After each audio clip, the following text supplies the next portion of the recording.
So if you're more advanced, you can try a pattern in 7, like this one.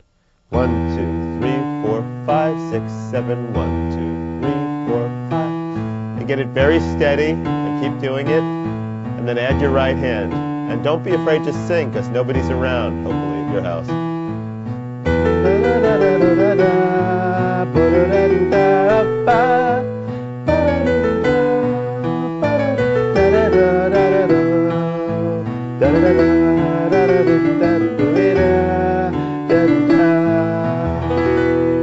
So that's the kind of thing I recommend. Very steady, very slow at first, a tempo that you can really do it, and then slowly increase your tempo. And this should gain you a lot of ear-to-hand coordination and also independence of the hands.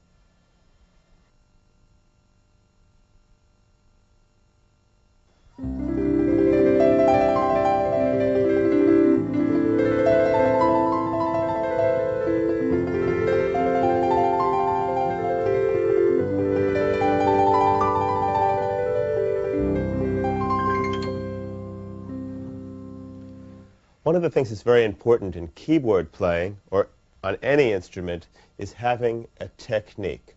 And to develop a technique, it's kind of like a sport in the sense that it's a very physical thing. And to be able to make music on a keyboard, you're going to have a lot of control of your hands. There's just no avoiding that. First of all, you want to make that connection between your ear and hands. And if you want your hand to play exactly what you're hearing in your head, your hand better be well equipped to do that. There's a number of things we can look at concerning technique. And the first thing I want to point out is that your main goal is to be able to have enough strength in your finger so that you can keep your arm quiet. You see too many players who play along and, you know, there's a lot of motion. But usually to do a riff, you don't necessarily need to be moving around at all with your arm. It's just your finger that's going to actually make the motion. So to be able to do that, you have to get some finger strength. And to get finger strength, you have to practice things that will give you independence of the fingers. Now, I myself practice not only on the keyboard, but I'll also practice on my knee, or I'll practice on a tabletop. And some of the exercises that I'll show you, you can do anywhere. Of course, there's very standard exercises, like things like this one.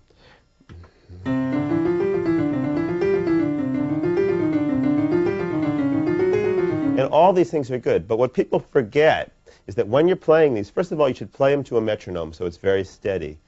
But second of all, you should also change the rhythm of them. Because if you're always accenting, accent, what happens to the other fingers? What about the pinky of your right hand? What I used to do, and still do sometimes, is if I'm playing something like that, I'll go like this. To give some extra attention to the fingers that we know are weaker. For instance, we know that trilling with 3 and 4, or even if you try that, you're going to find that perhaps trilling with 1 and 2 is going to be a lot smoother than 3 and 4, if at this point you can do that at all. So let's take a look at a couple of different exercises. First of all, I like to apply the rhythm method to technique. And what that means to me is that you can take 3 notes. Let's say these 3 notes. And by applying a rhythm to that, like a beat of 3, 1, 2, 3, 1, 2, 3, 1, 2, 3. So you're playing quarter note, then eighth notes. 2, 3, quarter, eighth, eighth, eighth, eighth, quarter. And what's happening here, you'll notice, is that first we're accenting the C, C, E, D, C, E. Now try it in a 4 count. 1, 2, 3, 4, 1, 2, 3, 4, 1, 2, 3, 4, 1, 2, 3, 4. And it'll work with any 3-note pattern. How about if we take these fingers and go 1, 2, 3, just that. 1, 2, 3, 4, 1, 2, 3, 4, 1, 2, 3, 4, or 1, 2, 3, 1, 2, 3, 1, 2, 3. Let's take the same first pattern we did and count it like this. 1, 2, 3, 4, 5, 1, 2, 3, 4, 5, 1, 2, 3, 4, 5, 1. So what's happening when we do a 5 count, not only are we practicing coordinating our rhythmic skills with our body by counting, but we're also accenting a different note each time. 1, 2, 3, 4, 5. 1, 2, 3, 4, 5. 1, 2, 3, 4, 5. 1, 2, 3, 4, 5. Do it with your weaker fingers. 1, 2, 3, 4, 5. 1, 2, 3, 4, 5. 1, 2, 3, 4, 5. Or 1, 2, 3, 4, 5, 6, 7. 1, 2, 3, 4, 5, 6, 7. 1, 2, 3, 4, 5, 6, 7. 1, 2, 3, 4, 5, 6, 7.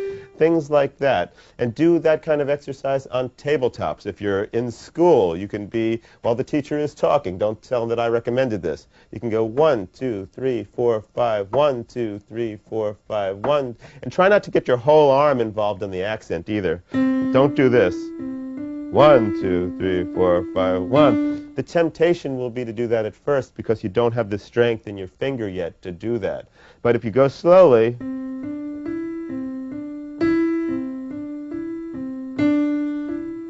and also go back and forth. Don't limit it just to this. I'll put up some other exercises you can do on my website. But for now, also try this one.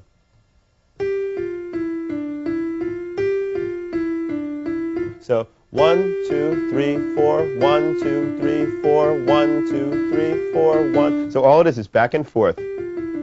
Just like that. And you're going 1, 2, 3, 4, 1, 2, 3, 4, 1, 2, 3, 4. If you get brave, put your left hand and put that on the note and accent like 1, 2, 3, 4, 1, 2, 3, 4, 1, 2, 3, 4, 1, 2, 3, 4.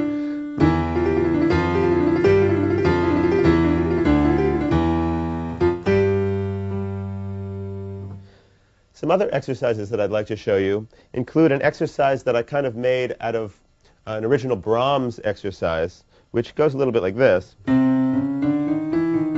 It's just purely chromatic, but you're using all 5 fingers.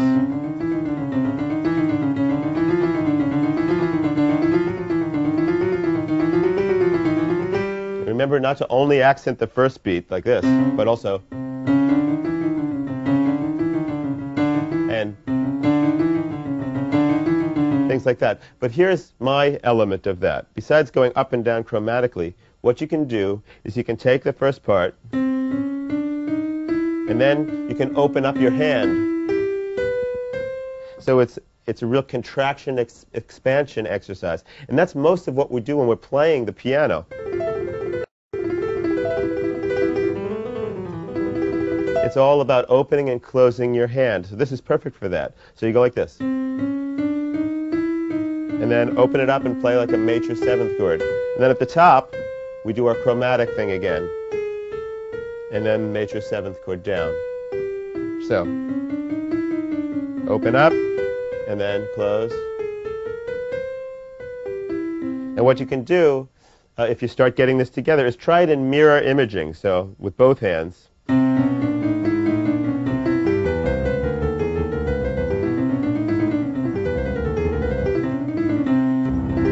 It's a perfect exercise for right before you're about to go on stage and you really need to get your hands limbered up and feeling warm.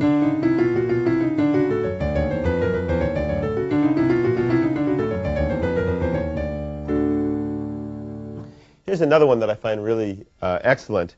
And this is an exercise where you'll take different chords. You'll start out with a major 6th chord, C major 6th, and you'll play your 3rd and 5th fingers, G and C, E and A, C and G. So it almost sounds like shortening bread, if you know that. So what you can do is you go. And then you'll move one finger to minor, this one. So now. And then you'll move another finger down to make it diminished. And then finally your last finger to make it dominant.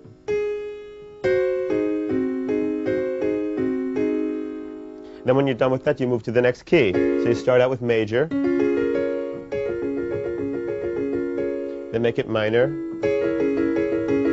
and then drop another finger here to make it diminished, and then finally drop this finger to make it dominant of the next key.